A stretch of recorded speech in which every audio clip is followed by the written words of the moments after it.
আমি ইতিমধ্যে এটা বিষয় ভূমিৰ বিষয়টোক লৈ আমি দীঘলীয়া সময় ধৰি আমাৰ দলৰ তৰফৰ পৰা দৃষ্টিভংগী চৰকাৰৰ তেওঁলোকৰ লক্ষ্য আৰু উদ্দেশ্য কেনেকৈ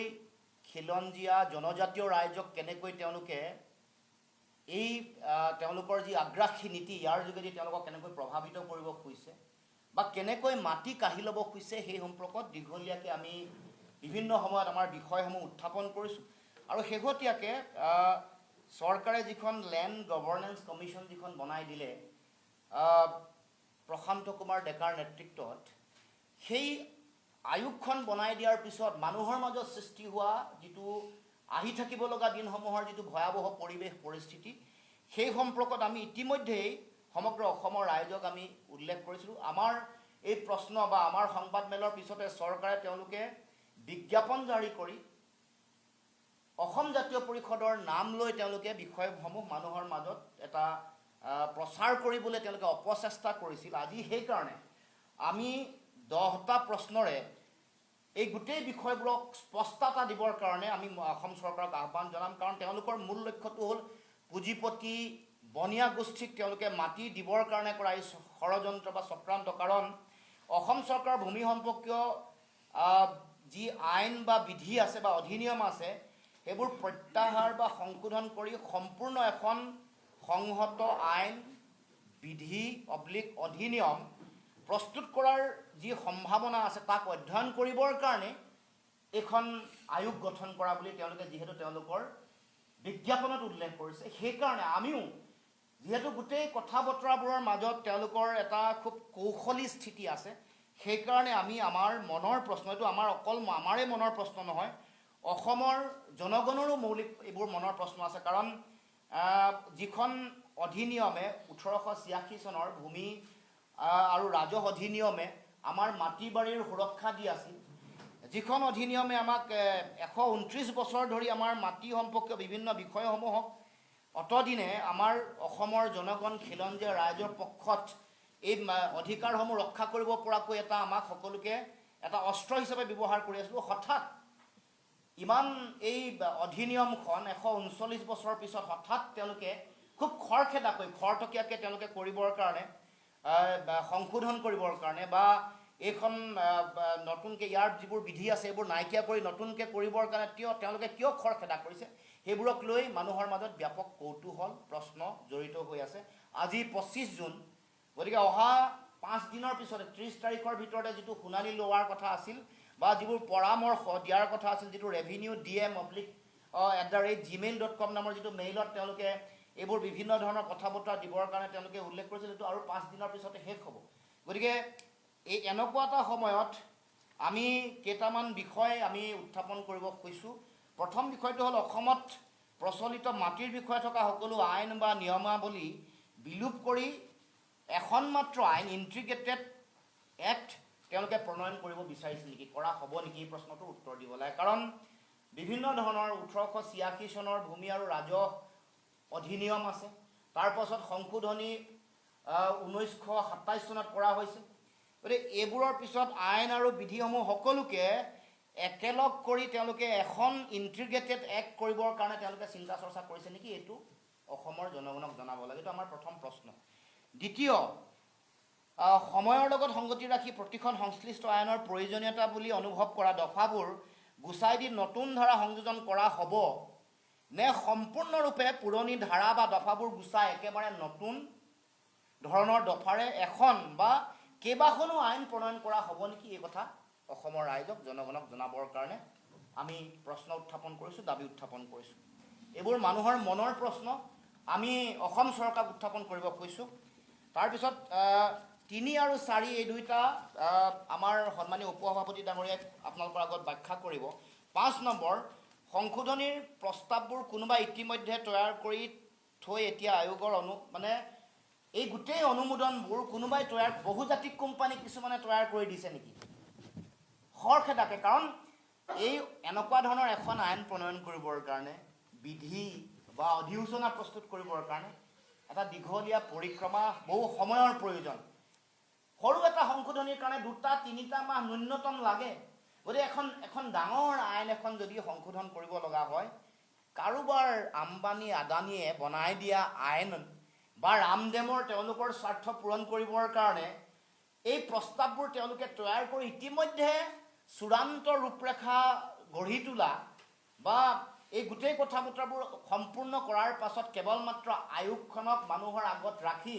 আয়োগৰ অনুমোদন লৈ ইয়াক ন্যায়িক মৰ্যাদা দিয়াৰ কাৰণে ব্যৱস্থা কৰা হ'ব নেকি? এই প্ৰশ্নৰো আমাক উত্তৰ দিব লাগে। কাৰণ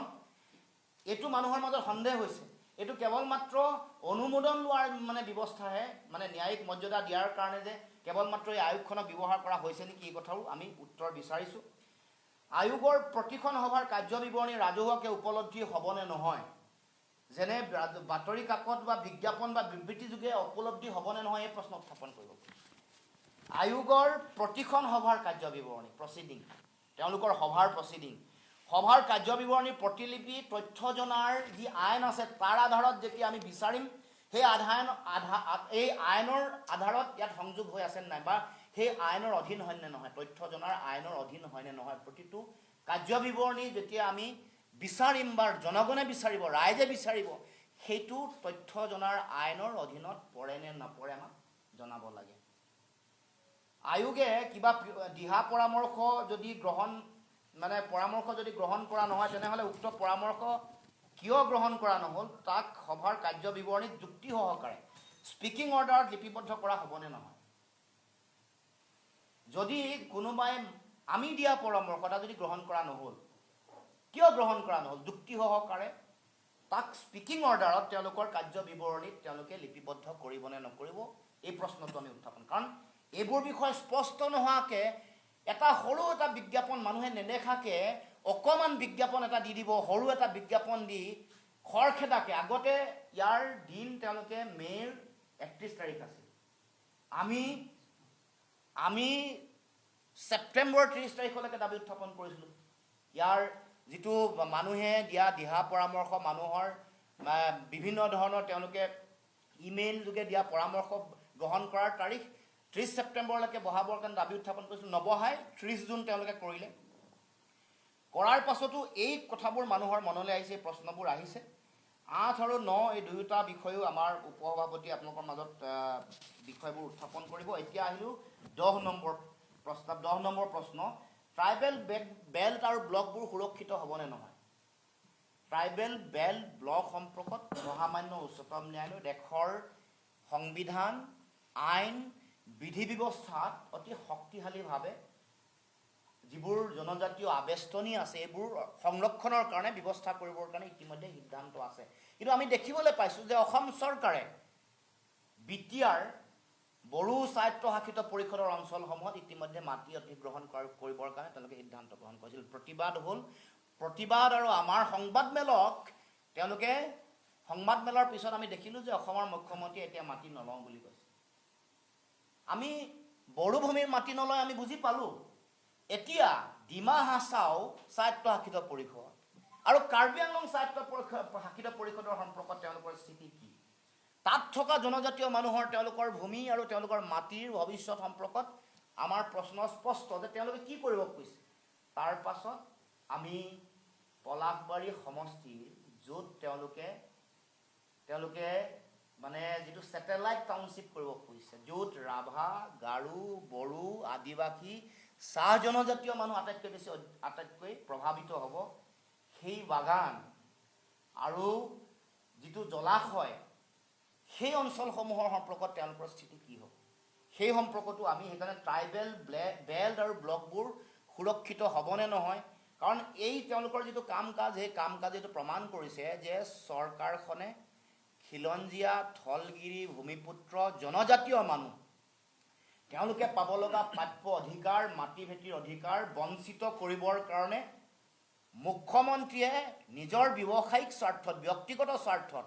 নিজৰ পৰিয়াল আৰু নিজৰ পৰিয়ালৰ ব্যৱসায়িক মুনাফা লাভ কৰিবৰ কাৰণে বহুজাতিক কোম্পানীৰ লগত সম্পৰ্ক স্থাপন কৰি তেওঁৰ পৰিবৰ্ধিত যিটো পৰিয়াল, তেওঁৰ পুত্ৰ ছোৱালীৰ উপৰিও তেওঁৰ যিটো আন ডাঙৰ যিটো পৰিয়ালে চিণ্ডিকেট ৰাজ চলায়, কমিশ্যন ৰাজ চলায় আৰু ভূমিৰ প্ৰতি দৃষ্টি নিক্ষেপ কৰে, লোলুপ দৃষ্টি নিক্ষেপ কৰে, সকলোৰে ভৱিষ্যত সুৰক্ষিত কৰিবৰ কাৰণে এই কাম কাজ কৰিছে নেকি এই প্ৰশ্ন মানুহৰ মাজলৈ আহিছে বাগান গৈছে বাগানৰ মানে গোটেই শিল্পটোক ধ্বংসৰ মুখলৈ ঠেলি দি 351 টকাত তেওঁলোকে হাজিৰা নিদি মানে দিন মজুৰি নিদিয়ে তাৰপিছত বাগানৰ দাম তেওঁলোকে কমালে আগতে যিটো দাম আছে তাতকৈ 5 লাখ কমাই 1 লাখ কৰিলে 99,000 কৰিলে কিছুমান জেগাত তাতকৈ দাম কমাই তেওঁলোকে বাগানবোৰ মন্ত্ৰীৰ পৰিয়ালৰ মানুহ মুখ্যমন্ত্ৰীৰ পৰিয়ালৰ মানুহে হুৰে বাগান কিনিছে মাটি লৈছে 5% মাটি বেলেগ কামত ব্যৱহাৰ কৰিম বুলি আইন তেওঁলোকে বনালে কিন্তু এই মাটিবোৰ লৈ বাকি কিন্তু তাত বসবাস কৰা মানুহৰো তেওঁলোকৰ ভূমিৰ অধিকাৰ সুৰক্ষিত কৰা নাই উদাহৰণস্বৰূপে ডিব্ৰুগড় লক্ষ্মী চাহ বাগিচাৰ 350 বিঘা বাগান ল'লে তাত লাইনত থকা যিসকল চাহ শ্ৰমিক আছে তেওঁলোকক কিন্তু আজিলৈকে এক কথা মাটিও তেওঁলোকৰ পট্টা দিয়া নাই শ বছৰ ধৰি থকা চাহ বাগিচাৰ যিসকল শ্ৰমিক আছে গতিকে এই কথা বতৰাবোৰ মানুহৰ মাজলৈ আহিছে ট্ৰাইবেল বেল ব্লক আৰু অসমৰ খিলঞ্জীয়া মানুহৰ মাটিক তেওঁলোকে লক্ষ্য হিচাপে লৈছে বান আৰু গৰাখহনীয়াত আক্ৰান্ত হোৱা মানুহ যি ভূমিহীন হৈ আছে শেহতীয়াকৈ কৰ্দৈগুৰিত 25টা পৰিয়াল মৰাণ জনগোষ্ঠীয় পৰিয়ালে এতিয়া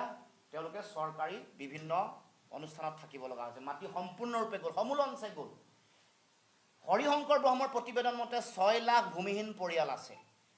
দুগৰাকী মন্ত্ৰীয়ে বিধানসভাত দিয়া প্ৰতিবেদন মৰ্মে এগৰাকীয়ে 5,37,000 আৰু এগৰাকীয়ে দিয়া প্ৰতিবেদন মৰ্মে 5,67,000 পৰিয়াল আজিও ভূমিহীন পৰিয়াল অসমত আছে বান আৰু গৰাখহনীয়াত আক্ৰান্ত হোৱা খিলঞ্জীয়া মানুহ তাৰ মানে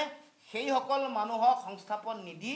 এতিয়া আমাৰ মাটি ভেটি আদানী আৰু ৰামদেৱক অৰ্পণ কৰিবৰ কাৰণে কুটকৌশল ৰচনা কৰিছে মুখ্যমন্ত্ৰীৰ পত্নী আৰু পৰিয়ালে মাটি ল'বৰ কাৰণে ইতিমধ্যে কুটকৌশল ৰচনা কৰিছে বাকি বিষয়সমূহ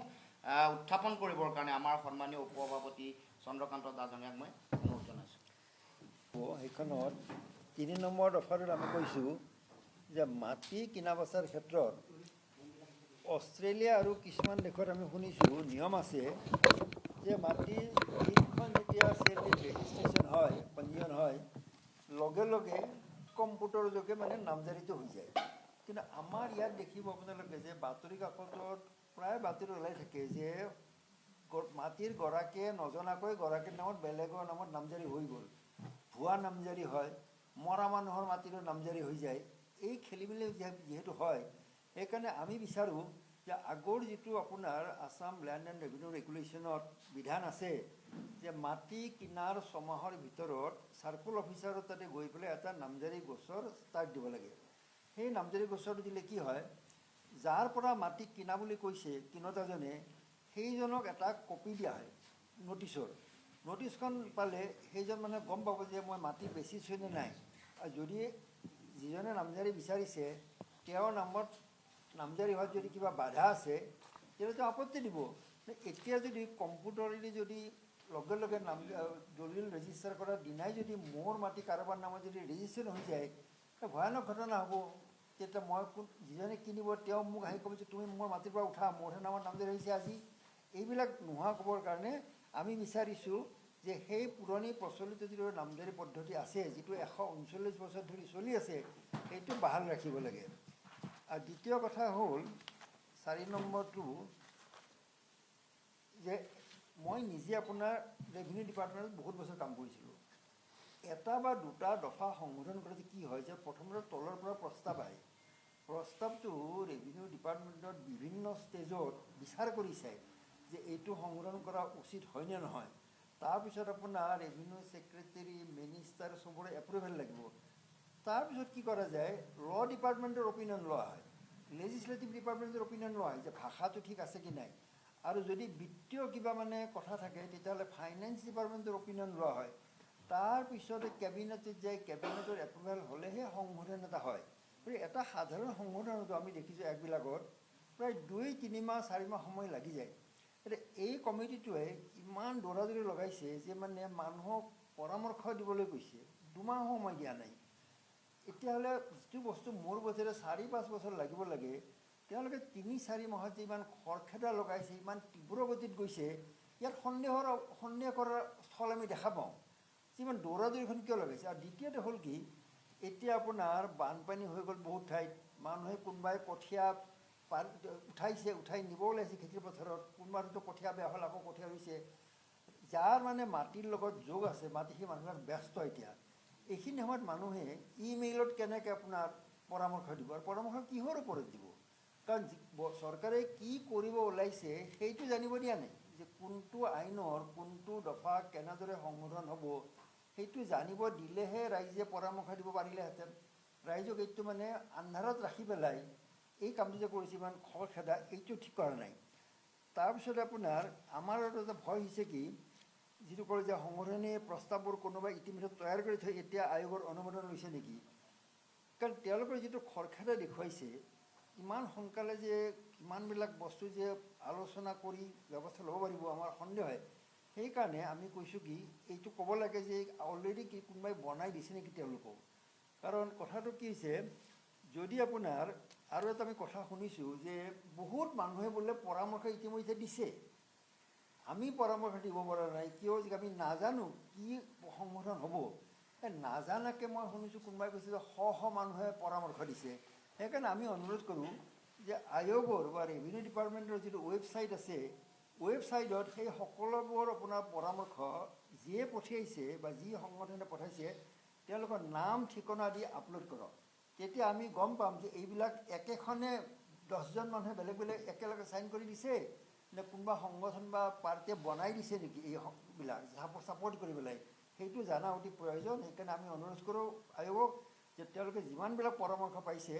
সেইবিলাক পৰামৰ্শ পঠিওৱাৰ নাম ঠিকনা দি ৱেবছাইটত আপলোড কৰক, যাতে মানুহে গম পায় কোনে এইবিলাক কৰিছে। আৰু 8 নম্বৰটো হৈছে কি, কোনো মানুহে আজিকালি 50 বিঘাৰ ওপৰতকৈ মাটি ৰাখিব নোৱাৰে। আৰু ডিচিবিলাক বা সমাহৰ্তাই এটা চিলিং টেষ্টাৰ দিব লাগে যি আপোনাৰ এইটো ৰাখিছে 50 বিঘাতকৈ ওপৰত মাটি ৰাখিছে। মই জনামতে আজি 10 বছৰমান আগতে গুৱাহাটীৰ কিছুমান মানুহৰ মাটি 50-100 বিঘাতকৈ বেছি থকাৰ কাৰণে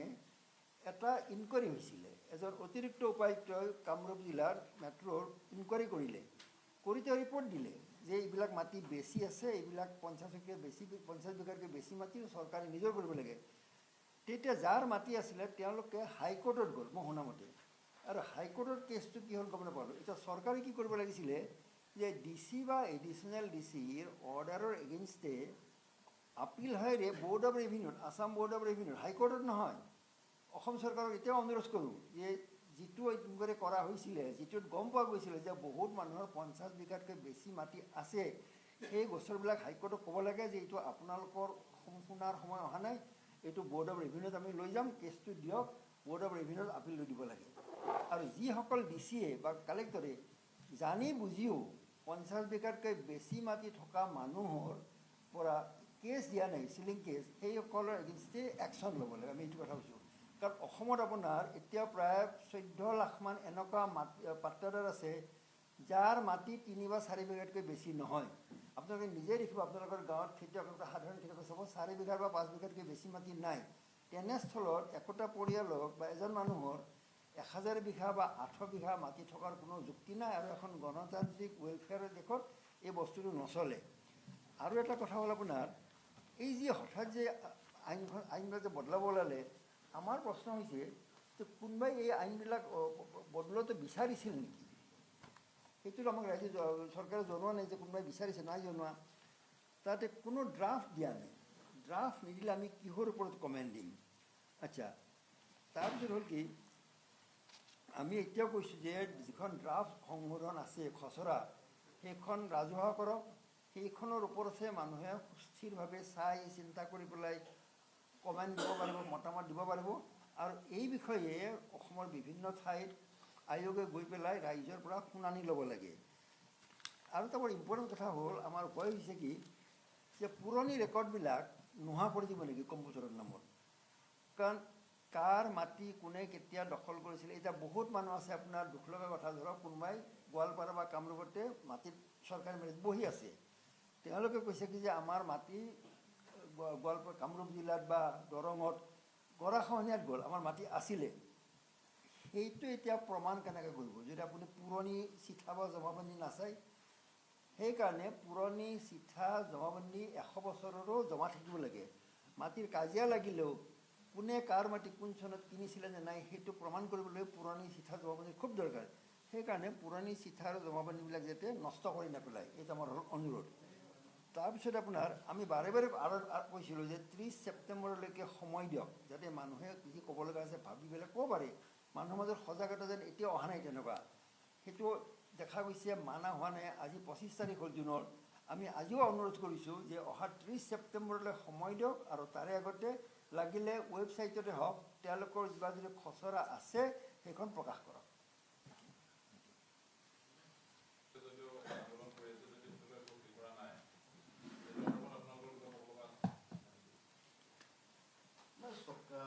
প্ৰথম কথাটো হ'ল যে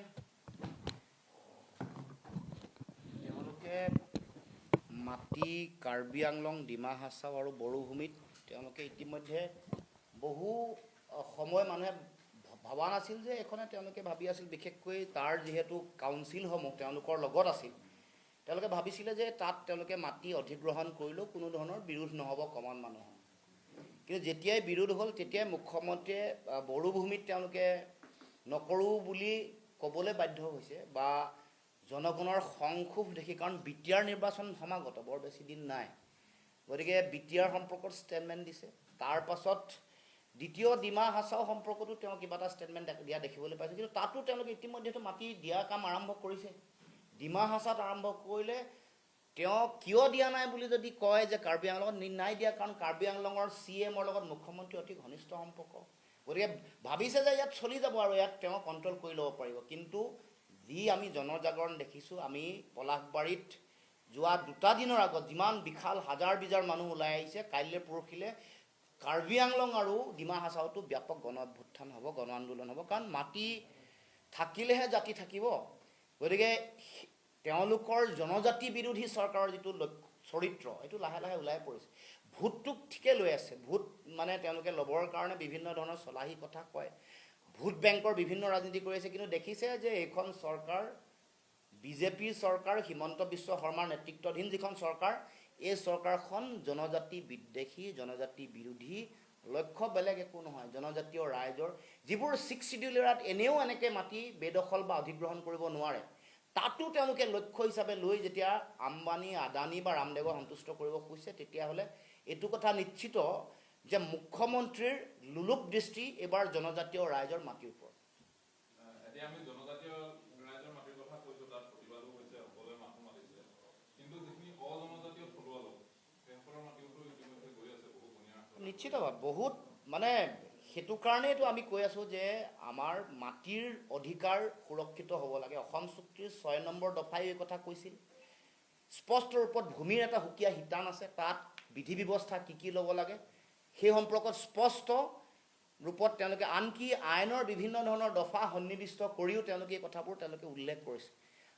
বা ভূমি সম্পৰ্কত তেওঁলোকে হৰিশংকৰ ব্ৰহ্মৰ এখন কমিটি বনাইছিলে সেইখনৰ প্ৰতিবেদন গ্ৰহণো নকৰিলে কাৰ্যকৰীও নকৰিলে